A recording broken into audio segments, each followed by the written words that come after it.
Hello everyone and welcome back to my channel. मेरे को पता है कि मैं बहुत ज़्यादा टाइम बाद वीडियो बना रही हूँ, बट क्या करूँगी, मेरे पास टाइम ही नहीं रहता। मैंने पोस्ट वगैरह भी किया था कि मैं बिज़ी चल रही हूँ, मेरे पास बिल्कुल टाइम नहीं है, इस वजह से वीडियोज़ नहीं डाल पा रही।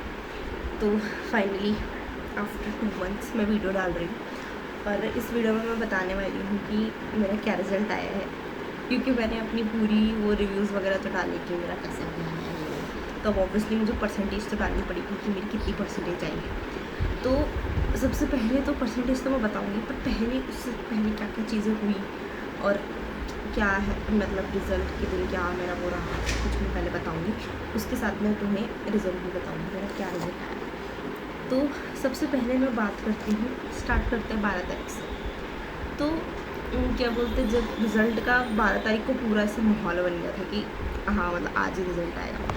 तो मैंने पहले तो सोच रखा था कि जिस दिन रिज़ल्ट आएगा मैं पूरी ऐसे वीडियो लोग डालते हैं ना कि फैमिली का रिएक्शन, मतलब जैसे रिज़ल्ट आया और सारी फैमिली वगैरह जमा हो गई और वो तभी की तभी मतलब अपना वो दे रहे हैं कि कैसा उनका रिएक्शन था, वो सब रिकॉर्ड कर रहे हैं। तो पहले मैंने सोचा था मैं भी वही चीज़ करूँगी, बट इतना वाहियात पंती हुई। मतलब पहले तो ऐसा था कि 12 तारीख को रिज़ल्ट आएगा, मतलब मेरे को कोई आइडिया नहीं था, मुझे लग रहा था कि शायद 15 तक आएगा। तो अब क्या बोलते हैं, अब मेरी कोचिंग लग गई, तो मैं कोचिंग जाती हूँ। तो मेरी कोचिंग इतनी घटिया टाइम पे है, मतलब दोपहर के टाइम पे है मेरी कोचिंग। तो अब मुझे दोपहर के टाइम पे जाना पड़ता है और रिज़ल्ट भी आता है दोपहर के टाइम पे। तो मैंने मतलब जब पेपर दिए थे तो मैंने सोचा था कि मैं वो वाली चीज़ डालूँगी, रिव्यू, मतलब रिव्यू के बाद जब मैंने रिव्यू रिकॉर्ड किया था तब मैंने सोचा था कि जो पेरेंट्स का रिएक्शन है वो भी मैं डालूँगी ऐसे करके। बट अनफॉर्चुनेटली क्योंकि मेरी कोचिंग की टाइमिंग ऐसी है तो मैं नहीं डाल पाई। और मतलब मैंने सोचा था कि रिज़ल्ट का अगर मुझे कुछ ऐसा आइडिया रहेगा तो मैं सोच भी सकती हूँ कि मतलब वीडियोस कैसे बनानी है, क्या करना है उस दिन। बट क्या बोलते हैं, 12 तारीख को चल रहा था कि 12 तारीख को आएगा रिज़ल्ट, 12 तारीख को आएगा, एट लास्ट 13 तारीख को आया। तो 12 तारीख को मतलब पूरा वो हो गया था कि 12 तारीख को ही आने वाला है रिज़ल्ट। मतलब मेरे को तो ऐसा आइडिया नहीं था, पर मैं जिस दिन कोचिंग गई थी 12 तारीख को, तो उस टाइम पे मतलब मेरी पूरी कोचिंग का ऐसा खतरनाक ऐसा माहौल बना हुआ था और मुझे लिटरली कोई आइडिया नहीं था। मुझे मतलब हाँ लगा था कि थोड़े दिन में आ जाएगा, पर भाई इतनी नेक्स्ट लेवल वो बना हुआ था कि क्या ही बोलूँ। मतलब हमारी बीच में क्लास चल रही है और पीछे से मतलब मेरी फ्रेंड है, साइड में बैठी हुई थी वो, तो वो अलग मुझे दिखा रही है कि देख टाइमर चालू हो गया है उमंग ऐप पे, ये वो फलाना नहीं करा, उसमें वो टाइमर दिखा रही है लिटरली। उसमें टाइमर चल रहा है कि इतने घंटे में तुम्हारा रिजल्ट आ जाएगा। उसमें प्रॉपर ऐसे इतने मिनट, इतने सेकंड, इतने घंटे लिखे आ रहे हैं। सोचो लिटरली तुम क्लास कर रहे हो, भरी क्लास में तुम देख रहे हो कि तुम्हारा रिजल्ट आने वाला है और उसका टाइमर चल रहा है, तुम्हारी क्या हालत होगी उस टाइम पे।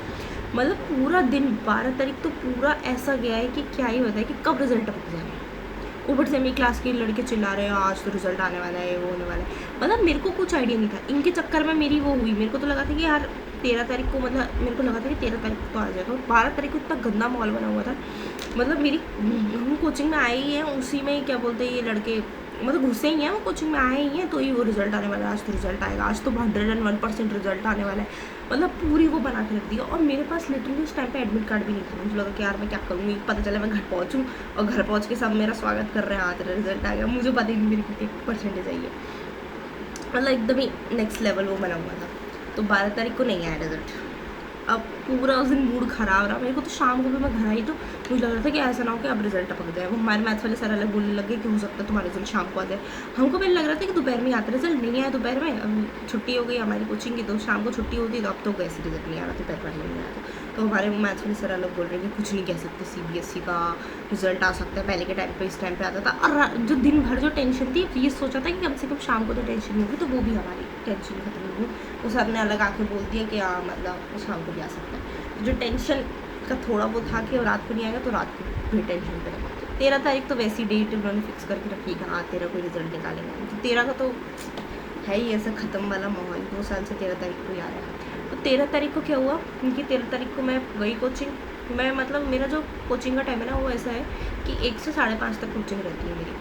तो मतलब अभी तो क्योंकि गर्मी वगैरह बहुत रहती है, प्लस में घर में इतनी पढ़ाई नहीं हो पाती है, तो मैं 10 बजे ही चली जाती हूँ यहाँ से। मतलब 10 बजे पहुँच जाती हूँ, मतलब मैं निकल जाती हूँ 9:30 के अराउंड, मुझे आधा घंटा यहाँ से लग जाता है। तो मैं 10 बजे पहुँच गई और लिटरली मतलब इतना उस टाइम पे भी मतलब तो इतनी 2-3 दिन में इतनी ट्रॉमेटाइज रही ना रिजल्ट की वजह से। मैं पहुँची उस टाइम पे, क्या बोलते हैं, मतलब वही चल रहा है, यहाँ रिजल्ट आ सकता है। मतलब मैं स्टडी रूम में बैठी थी, हमारी क्लासेस 12 बजे 12:30 बजे से रहती है, तो जिन जिनको पढ़ना रहता है कोचिंग में तो वो पहले आ जाते हैं। और स्टडी रूम बना है, उसमें हम सब पढ़ते रहते हैं, मतलब और भी बैचेस के बच्चे और हमारी कोचिंग के ही बच्चे। तो मतलब उस टाइम पे मैं पढ़ रही थी, अराउंड हो रहे थे 11 साढ़े 11 के आसपास, और मैंने गूगल किया कि रिज़ल्ट कब आएगा। लिटरली गूगल पे ऊपर लिखा है, मेरे पास लिटरली स्क्रीनशॉट भी है, उसको मैं वो भी दिखा सकती हूँ। गूगल पे ऊपर ही लिखा है कि CBSE 2026 12th रिजल्ट आउट। तो तुम सोचो, तुम पढ़ने के लिए तुम 2 दिन से टॉर्चर्ड हो, तुम्हारा दिमाग ख़राब है, कब रिजल्ट आ जाए, तुम वैसे ही इतने परेशान हो, है ना। ऊपर से तुम सोच के कि चलो कोचिंग में पढ़ लेते हैं कुछ घंटे, तुमने लिटरली गूगल कर रहे हो और तुम्हारे ऊपर सबसे पहले ये लिखा रहा है कि CBSE 2026 रिजल्ट आउट। तुम्हारी क्या हालत होगी। मैं लिटरली बैठी हूँ, मेरे साइड में मेरी दोस्त बैठी है, वो खाना खा रही है, उसका जो निवाला है वो गले में ही अटक गया है, नीचे तक नहीं गया, उसकी हालत ख़राब हो गई देख के क्या CBSE 2026 रिजल्ट आउट। फिर उसके बाद मैं देख के शॉक है, रिजल्ट आ गया। मैंने पूरी क्लास में हल्ला मचा दिया, रिजल्ट आ गया, रिजल्ट आ गया, रिजल्ट आ गया। फिर उसके बाद मैंने घर तक पे फ़ोन मिला दिया कि रिजल्ट आ गया है। मतलब मैंने चेक नहीं किया, उसके बाद मेरी हिम्मत नहीं हुई कि मैं वापस एक बार चेक कर लूँ। मैंने जैसे ऊपर देखा कि रिजल्ट आ गया, हाँ, मैंने सब जगह पूरे वो अलग टेंशन में आ गए सारे के सारे, हाँ रिजल्ट आ गया। फिर उसके बाद मैंने उसको, मेरी फ्रेंड बोलने लगी कि एक बार तू वापस देख, गूगल पे ऐसे वापस चेक करके देख, गूगल पे कर दिया रहता है। तो मैंने काटा उसको और वापस एक बार सर्च किया, वही सेम चीज़। तो फिर आ रहा है कि result expected to be release today. मतलब सबका हालत एकदम 75 हो गई है, सबकी टेंशन, मतलब तुमने एकदम 18 प्रो मैक्स लेवल की टेंशन हो गई। फिर ऊपर से आ रहा है कि क्या बोलते हैं, result expected to be release. मतलब इतना दिमाग ख़राब हुआ, जिस लेवल का टॉर्चर हो सकता है वो हुआ उसे। फिर इसके बाद हमारी 1 बजे क्लास चल रही थी कोचिंग में, क्या बोलते हैं, मस्त क्लास चल रही, पढ़ रहे हैं, मुझे पता था रिजल्ट तो टपक सकता है कभी भी। तो फिर हमारे पीछे से एक लड़का वो चिल्लाने लग जाता है कि सर रिजल्ट आ गया, रिजल्ट आ गया, रिजल्ट आ गया, डिजी लॉगर पे रिजल्ट आ गया। वो अपना रिजल्ट देख रहा है, फिर उसके बाद सर पूछ रहे क्या, देखो देखो रिजल्ट देखो, जिसके पास एडमिट कार्ड। मतलब वो सब चल रहा है उधर, सब अपना अपना रिजल्ट देख रहे हैं फटाफट। और हाँ देखो CBSE वेबसाइट पर आया ही नहीं रिजल्ट, वो बोल रहे कि उमंग पे आ गया है, फिर डिजी लॉगर पे आ गया। फिर मैंने उमंग पे सर्च किया, उमंग पे देखा तो उमंग पे फिर आ गया था रिजल्ट। तो फिर जब जाके इतने उसके बाद मेंटल टॉर्चर के बाद जाके रिजल्ट आया। फिर उसके बाद देखा, मतलब एक्सपेक्टेशन तो मेरी ड्रॉप ही हुई, मतलब एकदम से कि क्या ही हुआ, मतलब एक्सपेक्टेशन से तो मेरे कम ही आए हैं। तो फिर देखा मैंने रिजल्ट, तो ऑब्वियसली सबके इस बार जो एक्सपेक्टेशंस रही है सबके एक्सपेक्टेशन से देखा जाए तो कम ही आया है इस बार, बहुत ही, इस बार तो OSM का बहुत ही सीन हुआ है। तो उसका रिज़ल्ट, क्योंकि वो जो लड़का था उसने तभी देखा था, तो उसके 95 कुछ परसेंटेज आई, उसकी काफ़ी अच्छी परसेंटेज आई, इसीलिए वो ज़्यादा इतना उछल रहा था, रिज़ल्ट आ गया, रिज़ल्ट आ गया। फिर उसके बाद क्या बोलते, मैंने देखा मेरा रिज़ल्ट, तो मैं क्या बोलते हैं, मैंने देखा, फिर टीचर वगैरह पूछ लग गए क्या आया रिज़ल्ट, मैंने उनको बताया, और भी टीचर्स ने पूछा रिज़ल्ट, मैंने उनको भी बताया सबको। तो हाँ, मतलब ठीक रहा उस दिन वैसे कुछ भी हमारी कोचिंग में कुछ भी पढ़ाई नहीं हुई, सब पूरे दिन रिजल्ट में लगे। फ़ोन आ रहे हैं किसी के, क्लास के बीच में से जा रहे हैं, मैं खुद क्लास छोड़ के फ़ोन पे बात कर रही हूँ। मतलब किसी ने, टीचर ने पढ़ाया भी नहीं उस दिन, ऐसे ही निकला पूरा 13 तारीख को, मतलब। और टीचर वगैरह फिजिक्स वाले सर ने थोड़ा बहुत पढ़ाया भी था, तो वही सब चीज़ें पढ़ाया था। हम तो इनसे जाकर रिक्वेस्ट भी कर रहे थे कि छुट्टी दे दो, हमको जाने दो घर, फ़ोन में बात करनी है। तो ये है ऐसे कोचिंग वाले हमारे, कि मतलब बिल्कुल छुट्टी देनी ही नहीं है, इनका स्ट्रिक्ट हुआ है कि छुट्टी नहीं देनी है किसी भी कीमत पर। तो क्या बोलते हैं, चलो ठीक है, अभी इतनी बहुत बात हो गई है, मैं डायरेक्ट बताती हूँ मेरे कितनी परसेंटेज आई, क्या हुआ। तो अगर मैं सीरियसली बताऊँ मेरा कैसा रहा, तो मतलब मैंने बहुत वीडियोस में पूरा बताया था कि मेरा कैसा गया, मैं कितनी एक्सपेक्ट कर सकती हूँ। तो जो मैंने बताया था, क्या बोलते हैं, वीडियो में, कि मेरी 80-85 से ऊपर बन जाएगी, तो वो तो मेरा सही रहा, 80-85 से मेरी ऊपर ही बनी है। तो मैं सबसे पहले मेरे सबसे अच्छे नंबर बताती हूँ, फिर लास्ट में घटिया बताऊँगी। तो मेरे सबसे अच्छे आए हैं, मैंने बताया था कि मेरा लाइब्रेरी का पेपर काफ़ी अच्छा गया, तो मेरा लाइब्रेरी में सबसे अच्छा है, और कंप्यूटर साइंस में दोनों में भी सेम नंबर आया है, मेरे 93 आए हैं दोनों सब्जेक्ट्स में। इसके बाद है मेरा केमिस्ट्री में मेरे कम ही आए हैं, ऑब्वियसली मेरे को सबके कम लग रहे हैं मेरी एक्सपेक्टेशन से। मेरी केमिस्ट्री में 90 आए हैं, और इंग्लिश का मैंने जैसे बताया था कि मेरा इंग्लिश का मतलब इतना वो नहीं गया, इंग्लिश में मेरी 88 है, और मैथ्स में मेरी 89 है, और मेरे फिज़िक्स में 87 मार्क्स आए। तो ये मेरी टोटल है। और अगर बेस्ट ऑफ 5 को चूज़ करें तो मेरी जो परसेंटेज बन रही है वो है 90.6। और क्या बोलते हैं, अगर 6 सब्जेक्ट्स को लेकर कंसीडर कर रहे हैं 6 बेस्ट ऑफ 5 लाने तो मेरी 90% बन रही है। तो अगर मैं बात करूँ मेरे ये जो आए हैं नंबर, तो उनकी मेरे कैसे रहा, मतलब मैं एक्सपेक्ट तो नहीं कर रही थी वो चीज़। सबसे पहली बात करूँ केमिस्ट्री की, तो सबसे मतलब मेरे को बिल्कुल भी एक्सपेक्ट नहीं किया था मैंने कि मेरी केमिस्ट्री में इतने कम आएंगे, बिकॉज लिटरली मैंने केमिस्ट्री का चेक भी किया था और मेरे को बहुत ज़्यादा मैं कॉन्फिडेंट थी कि मेरी केमिस्ट्री में तो अच्छे आएंगे। मैंने वीडियो में भी इतना उससे बताया है कि हाँ मतलब मेरा ऐसा हुआ था, वो होता, मैंने इतना कुछ किया। तो ऑब्वियसली कोई भी इंसान आइडिया लगा सकता है कि मेरा पेपर अच्छा ही गया होगा, तभी मैंने ये सब बोला। पर लिटरली बहुत अच्छा गया था केमिस्ट्री का पेपर, और मैं 90 तो एक्सपेक्ट नहीं कर रही थी, मतलब उससे ज़्यादा मैं अभी भी I can bet on it कि उससे ज़्यादा ही है मेरे।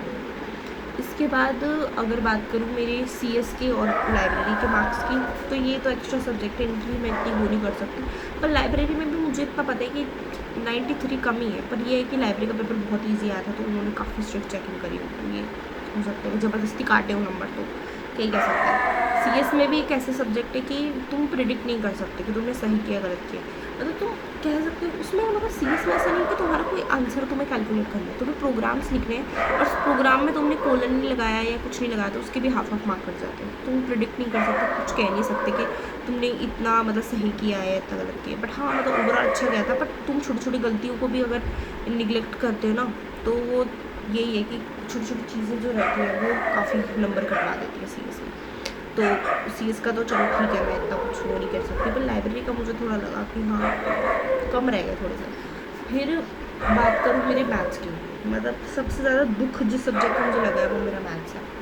मतलब मैथ्स का मुझे ऐसे इतना दुख नहीं लग रहा था, मतलब मैंने सोचा था कि हाँ मतलब 90 तो ऊपर जाएगा ही मेरा, बट नहीं हो पाया। और ऊपर से मेरी मैथ्स वाली मैम भी थोड़ी सैड थी, मतलब बोल रही थी मेरे को कि मेरे को लगा था तुम्हारे 95 से ऊपर आ जाएंगे, मतलब 2-3 बार बोला था, मुझे काफ़ी बुरा लगा उस चीज़ का।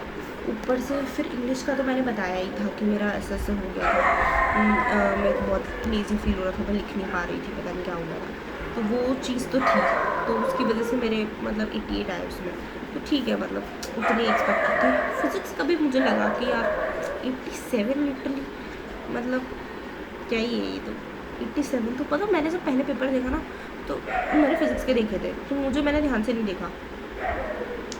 फ़िज़िक्स में मैं भूल गई कि 70 नंबर का पेपर होता है, 60 का नहीं होता। तो फिज़िक्स का उसमें 57 लिखा था और मैंने जल्दी जल्दी में टोटलिंग करी तो मैंने 97 भर दिया।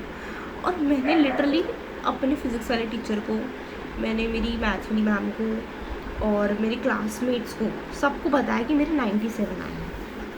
जो मेरे कोचिंग में फिज़िक्स वाले सर थे, क्यों रिजल्ट आए थे तो फिज़िक्स की क्लास ही चल रही थी, तो उन्होंने फिज़िक्स के नंबर पूछे, तो मैंने उनको 97 बताया।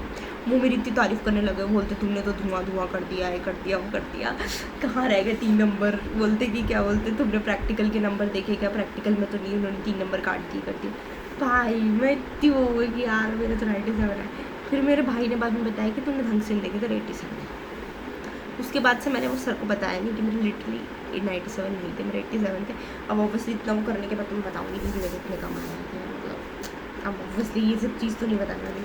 मैंने फिज़िक्स वाले सर को भी अपने मुश्किल से बताया, मतलब मैं एकदम टूट गई थी, मेरा बहुत मूड ख़राब हो गया था उस दिन कि यार, मतलब सोचो कितना बड़ा ब्लंडर है, तुमने 97 समझ लिया 87 को, मतलब इतना कोई बेवकूफ़ कैसे सकता है। बट अनफॉर्चुनेटली मैं हूँ, क्या ही कर सकते हैं। तो फिर ये सब हुआ, उसके बाद देखिए मैंने, और अब ये है मेरे नंबर कम ही आए हैं, बट ये है कि मतलब ठीक है, अब क्या कर सकते हैं। बट मैं और लोगों का भी देख रही हूँ तो मुझे लग रहा है कि इस बार CBSE ने बहुत घपला कर रखा है। मतलब कुछ का तो मैंने लिटरली सुना है कि उनका एडवांस क्लियर होने की उस पर है, मीन्स में उनकी 99 परसेंटाइल आई है, बोर्ड में उनकी इतने 75 पार नहीं हो रहा है। मेरी कोचिंग में लिटरली मतलब ऐसे ऐसे बच्चे हैं जो कि काफ़ी अच्छा परफॉर्म कर रहे हैं, मतलब अभी भी जवाब देते, उनका 75 पार नहीं हो रहा है। भाई मुझे समझ नहीं आ रहा क्या ही हुआ है। और मुझे मेन लग रहा है कि मैंने महाराष्ट्र में पेपर दिया, तो महाराष्ट्र में इतना नहीं हुआ है, मतलब मैं मानती हूँ कि मेरे एक्सपेक्टेशन से कम है, बट बहुत कम भी नहीं है। मैं 3-4 मार्क्स ही ज़्यादा एक्सपेक्ट कर रही थी, कुछ को तो लिटरली 90 से अबव एक्सपेक्ट कर रहे थे, 75 पहुँच गए। तो इतना बड़ा इतना ड्रास्टिक चेंज आया है, तो मतलब क्या ही बोले। इस बार इधर तो मैं सुन रही हूँ तो सबके मतलब तुम्हें मेरे को सुनने में 80 से तो कम ही मिल रहे हैं, 80-85 से सबके मोस्टली कम मिल रहे हैं सुनने के लिए। मेरी खुद की कोचिंग में मेरे से सिर्फ 2 बच्चों के ज़्यादा है, एक के 95 है और एक के 92 है सिर्फ, इन दोनों के, और तो सबके मेरे से कम है। और कई तो अभी सब ये प्रिपरेशन कर रहे हैं, इनका तो वही बर्बाद है भाई। अभी या तो ये क्या बोलते हैं इम्प्रूवमेंट का एग्ज़ाम देंगे, उसमें होता है तो ठीक है, नहीं तो फिर वापस इनको जो है अपनी क्या बोलते हैं अपने 2027 में बोर्ड का पेपर वापस देना पड़ेगा ताकि नंबर बढ़े प्राइवेट कैंडिडेट के उससे। तो भाई उनका कितना बड़ा मतलब नुकसान हुआ एक लेवल पर। तो पहले तो मैं सोच रही थी कि मैं अपनी डालूँ मतलब कॉपी के लिए, बट यही है फीस वगैरह बहुत ज़्यादा थी। अब फिर फीस कम कर दी है तो अभी इतने घपले हो रहे हैं, मैंने तो छोड़ो क्या ही है। वैसे बोर्ड के इतनी परसेंटेज मैटर नहीं करती है। और मुझे भी लग रहा था कि क्या बोलते हैं बढ़ भी जाए तो क्या है, क्योंकि सीबीएसई वैसे भी बढ़ाता नहीं है नंबर, ये चीज़ बहुत वो है। क्योंकि अगर तुम्हारे कम नंबर दिए भी है ना सीबीएसई ने, तो वो बढ़ने के बहुत कम चांसेस है। क्योंकि सीबीएसई के फिर वो ईगो पे आ जाता है कि तुम मतलब जैसे तुम्हारे 80 कुछ परसेंटेज आई है और तुम एक्सपेक्ट कर रहे हो 90, तो और आए भी तुम्हारी एक्चुअली 90 है, पर तब भी सीबीएसई नहीं बढ़ाएगा, क्योंकि फिर उसके ऊपर बात आएगी ना कि तुमने 10% लिटरली बढ़ा दिया, मतलब तुमने कितनी लेज़ी होकर तुमने कितनी घटिया लेम चेकिंग करी है, तो वो उसके ऊपर बात आएगी। तो वो वैसे भी नहीं बढ़ाने वाला, तुम्हारे बढ़ रहे होंगे तो भी नहीं बढ़ाएगा वो। तो इसीलिए फालतू का ये कुछ करके कोई फ़ायदा नहीं है, और वो घटा ज़रूर सकता है, उसकी कोई वो नहीं है। तो इसलिए भाई जो मिला आप चुपचाप रहो। बट ये है कि जिनके 75 से कम आ रहे हैं वो तो भाई उनको तो भरना ही पड़ेगा, क्योंकि अब क्या बोलते हैं उनके पास वैसे ही कुछ ऑप्शन नहीं है, उनके वैसे भी और कम भी हो जाए तो क्या ही है भाई, मतलब जो मेन चीज़ चाहिए वो तो हो ही नहीं पाई वैसे भी। यही है फिर ये सब हुआ। और अभी भी मैं सुन रही हूँ तो अब मैं मतलब ठीक है कि अब ये तो देख रही हूँ कि मेरा एटलीस्ट 75 प्लस तो हुआ ही है। मतलब मैं ऑब्वियसली प्रिपरेशन करी तो 75 प्लस तो होता, बट ठीक है मैं जितना सुन रही हूँ ना लोगों का जो इतना नेक्स्ट लेवल जानते हैं, इतना ख़तरनाक उनकी पढ़ाई है, उनकी हालत है, तो फिर वो देख के मुझे अब इतना वो नहीं लग रहा। मतलब पहले मुझे बहुत बुरा लग रहा था, बट इतना सुन के अब मुझे इतना फील नहीं हो रहा। और अभी तो मैं ठीक है मतलब ठीक ठाक हूँ, मैं ज़्यादा दुखी नहीं हूँ अभी इस बात के लेके। पहले मैं बहुत दुखी थी कुछ दिन, पर ठीक है अभी तो इट्स नॉर्मल, 10 दिन हो चुके हैं रिजल्ट आए, तो वही है अभी यही सब चालू है। तो मैं वीडियोस वगैरह तो डाल नहीं पा रही हूँ, और मैं मतलब मैंने पोस्ट भी किया था कि मैं वीडियो डालूँगी अभी, मतलब रिज़ल्ट की वीडियो अपनी डालूँगी, और मेरे को लिटरली टाइम नहीं मिलता, क्योंकि मैं जो है 10 बजे यहाँ से निकल जाती हूँ, 10 बजे तो मतलब पहुँच जाती हूँ, 9:30 के अराउंड निकलती हूँ, और उसके बाद मैं पहुँचती हूँ वहाँ पे 10 बजे के अराउंड। 10 से निकल के मैं लिटरली 5:30 बजे तक वहाँ रहती हूँ। 5:30 बजे फिर मैं निकलती हूँ, 6 बजे तक घर आती हूँ, फिर मैं बहुत थक जाती हूँ, तो मेरी इतनी हालत नहीं होती कि मैं वीडियो बनाऊँगा। मेरे को पढ़ना भी रहता है, बहुत काम होता है। अभी भी मेरी लिटरली केमिस्ट्री के क्वेश्चन बचे हुए, मैं वीडियो बना रही हूँ, मैंने सोचा कि छोड़ो अब बना ही लेते हैं मतलब। तो वही है अभी मेरे लिए तो मुश्किल ही है ये चीज़ कंटिन्यू करना। तो मैं देखती हूँ अगर थोड़ा बहुत कभी टाइम मिलेगा तो वीडियो बनाऊँगी, तो मेरा जब कॉलेज मिल जाएगा तब तो मैं ऑलमोस्ट हर रोज़ वीडियो बना करूँगी। बस मेरा भी मेन टारगेट वही है, इस चक्कर में मैं अभी थोड़ा नहीं बना पा रही हूँ। और अभी मेरा आपको आसपास का बैकग्राउंड वगैरह भी थोड़ा अलग दिख रहा होगा, क्योंकि ये वीडियोज़ वगैरह मैंने महाराष्ट्र में पहले की वीडियोज़ महाराष्ट्र में शूट करी थी, मैं वहाँ रहती थी। जब अब मैं आगरा वापस आ चुकी हूँ तो पूरा आपको रूम सब अलग दिख रहा है। तो यही है, जब आपको बैकग्राउंड अगर मैं बनाती तो अलग ही दिखेगा। अब तो यही बैकग्राउंड दिखने वाला, नहीं तो कोई दूसरे रूम में बैठी तो उसका बैकग्राउंड दिखेगा। तो अभी यही है। तो अभी आप बताओ भाई, ऑब्वियसली जब मैं बोलती हूँ हर बार रिव्यूज़ दो, कमेंट करो, शेयर करो, लाइक करो, तो वो चीज़ करो भाई, एटलीस्ट करो। तो वही है कि मैंने एक्सपेक्टेशंस आपको बताई, अपना रिजल्ट भी बताया, आप लोग भी बताओ क्या आया आपका। और देखते हैं भाई, अब जो हुआ सो हुआ, कुछ कर नहीं सकते हैं, हमारी किस्मत पे वही लिखा था तो वही मिला। अब भगवान ने जो दिया सो दिया। और यही है कि अगर तुम ट्राई कर सकते हो, तुम्हारे नंबर बढ़ सकते हैं, तुम्हें लग रहा बढ़ेंगे तो ट्राई करो ज़रूर। और 75 से कम है तो ज़रूर ट्राई करो। अगर उससे ऊपर है तो इतना फोकस मत करो, वो सब चीज़ फालतू है, इतना कुछ मैटर नहीं करता। अच्छा ठीक है भाई, तो अभी ये ऑलमोस्ट 20 मिनट की वीडियो हो चुकी है, बहुत लंबी हो गई है। चलो ठीक है फ्रेंड्स, बाय बाय।